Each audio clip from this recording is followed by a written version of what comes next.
Welcome to the Reed DuPont Show, Outdoor Edition. I'm your host, Reed DuPont, and we got a pretty good episode in store for today.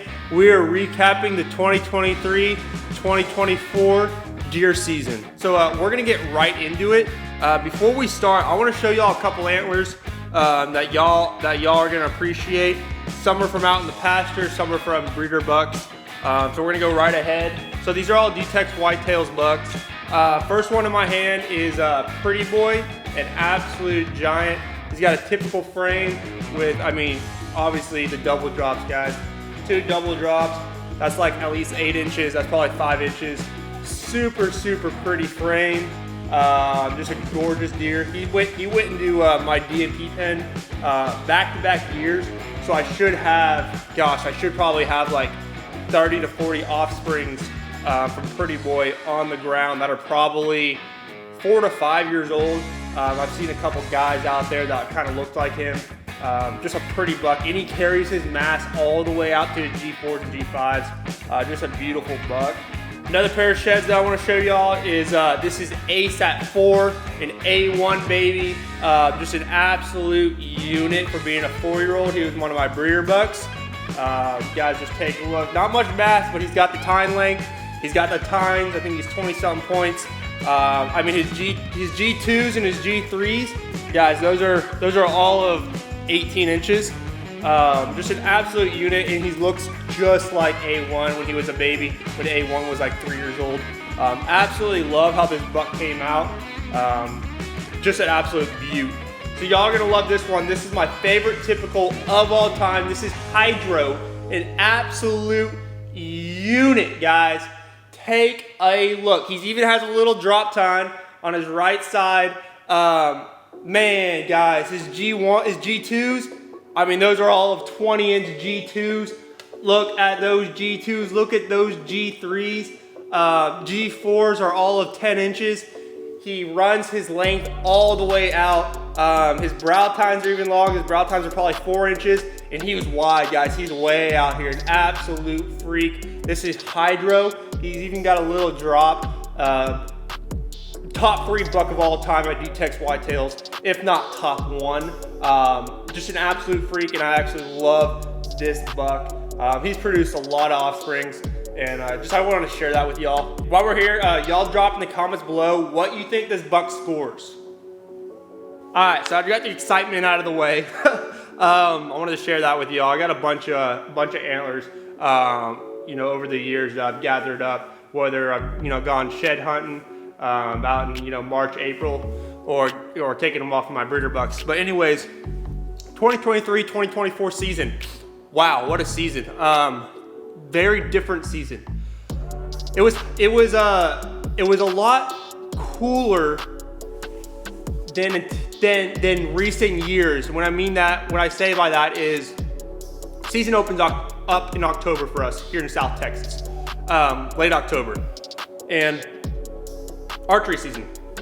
I don't mess with archery season because it's so hot. It's 90 degrees, it's 100 degrees. It's hot, and I'm not sitting in that bow blind fighting mosquitoes, fighting wasps, fighting black widows and whatnot. It's just not about it. There's too much of a season to try to cram some hunts in then and just expire yourself and have to deal with all those issues. So I don't mess with that. But this season was a little different. It was probably 10 degrees cooler throughout the entire season, at least till we got up till about like December. Usually like Thanksgiving, like I love hunting Thanksgiving. And past years, you'll see it in like 85, 90 degrees for Thanksgiving. This year was like 65 to 70, 75 with like rainy overcast. It was such a great time to be down in South Texas to chase after some giant whitetails. So the season brought us great weather. The only issue that I had was we did not get a freeze until, we didn't get a freeze till the second week of January. So like two weeks ago.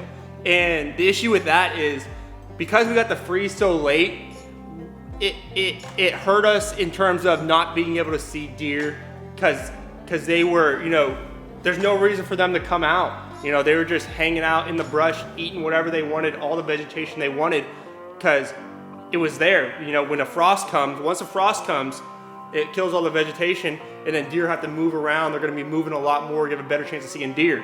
But since we didn't get the freeze till so late, you know, the first 3.5 months, it was tough seeing deer. So I would say that we usually get our freeze like in December, and it was definitely like a good month late. So that definitely hurt us in terms of just seeing more deer.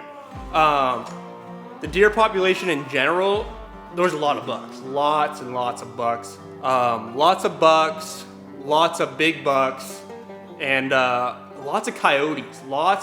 We did a lot of chasing down thermals, hunting coyotes at night. That was a lot of fun. Took a lot down. Season though, it was good. I got my buddy Dylan. He got on a buck. He got on a nice wide. I think it was a 6 point, big white horn 6 point. He got on that buck. That was his first Texas buck, I believe. So that was an amazing deer. My buddy Jake Ryan got on an absolute freak. This was the biggest buck of the season. It was, I believe, a 12 point or 11 point with a little, he had a little drop coming down right off his brow tine, about like a 2-inch drop. Beautiful buck. He was an absolute stud. And that's my buddy Jake. You've seen him on a podcast here then. He's out of Kentucky. He came down and he smoked that buck. It was an amazing hunt. So we did get those 2 bucks. Who else got some bucks? Man, me personally, like I did a lot of like guiding and sitting with people and getting them deer. I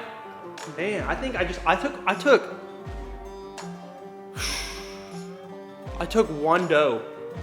I believe I took one doe all season myself. You know, when I was guiding in the blind and stuff, I helped, get people on deer. That's what I do. But myself, I think I only took one doe. So that was really a change from past years where I'll take, 2 bucks, 2 does, 3 bucks, whatnot. Took this buck behind me about, maybe we're pushing 6 years now, double drop. But it was definitely a different year for myself in terms of chasing deer. I didn't have a time. I feel like I was down there a lot, but I was also at my property here in Central Texas, D-Tex Whitetails offsite location, fixing a lot of stuff up, fixing this entire, I'm sitting in my sports bar game room right now. I designed this. This used to be a garage I was sitting in.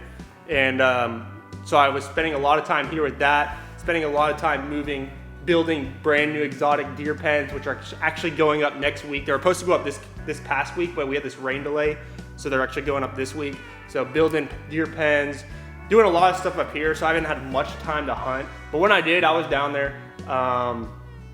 It was definitely an interesting season. So, so with that being said, what's next? What is next? What's today? I think it's like January 27th, I believe. Yeah, January 27th is Saturday. Y'all are actually gonna see this video today. I'm gonna get it posted up for y'all. What is next? Well, season's over. Deer are gonna shed their antlers in March. So from now until March, it's kind of like an off season. There's really not much going on. There's no turkey season. Other than chasing after yotes, because their breeding season's coming up in February. Deer season, turkey season, it's all over with. You can obviously chase after some exotics, black buck, axis fallow. If you want to do that, take a look at dtexwhitetails.com. We got hunts available on there. But it's kind of a dead period till we hit March, April. That's when we're going out there and, looking for sheds from this past year, from bucks that we didn't see, that we're going to go, oh man, who was this buck? So that's a fun time. And then we roll into turkey season starting April, May. Amazing time. If y'all know anything about turkey hunting, you're up close and personal, and it is a heck of a time. I also want to say, everyone's always wondering, like, when do you start your protein? When do you start your protein program? We start feeding protein like mid-March. So March is really when stuff starts kicking off again, and protein will run from March all the way to August, and then we'll cut the protein off. So we hit spring, we got the sheds, we got turkey season, and then we hit summer. And summer is a kind of a dead period again, because at least like late May, June, July, because it's just hot. It's 100, 110 degrees down there. It's survival of the fittest, and it's basically, you know, the only good thing about the summer is we got brand new offsprings coming. So that's super, super excited. And so that leads us into August, where, oh man, I love August. August is awesome. You get to see those offsprings starting to grow up a little bit. They still got their spots, but my favorite part about August is putting the game cameras up, getting in the blind and starting scouting, seeing these bucks in velvet, getting these pics of these bucks in velvet, and just seeing, you know, what is out there for that next, you know, that next incoming season. So August is an amazing time. I usually get back from tuna season, where I head up to the East Coast. So it's perfect time. I fish during the summer, get back in August, and start scouting. And then we're basically running it back. September, October is here, and we're back, and we're just doing the full rotation again. So overall, good season. I mean, at D-Tex Whitetails, I mean, we only took like 8 deer, I think, this year, something like that. Some buddies came down and whatnot. I took 1 doe. It was a good season, different season, fun season, and I'm excited to see what this off season looks like. I currently got winter peas and sesame in my food plot. They'll eat that till February, March. Once that's gone, we'll start planting for the summer. I'll start planting for the summer, some summer food plots for these deer to, you know, stay full and looking healthy and good. So that's what I got for y'all. I'm excited. I want to know, where are y'all from? Where do y'all hunt at? Is it Georgia? Is it Kentucky? Is it, you know, Louisiana? Let me know what state y'all are from, where y'all hunt at, and how was y'all's this past season? How was y'all's season? Very curious about that. And is anyone here in Texas? Anyone hunt South Texas? Let me know. We're down in Derby, Texas, and man, I just hope we get a lot of rain this upcoming spring. We need the rain for the summer. Need the rain. So that's what I got for the pod today. Little overview of this past season, what's coming next, and I'm super excited. We're cranking content out on the daily, whether it's outdoor content, whether it's sports content, whether it's gym content, whether it's country western content. I got it all for y'all here at DuPont on all socials. So make sure y'all follow and subscribe, and I'll see y'all in that next video. Peace.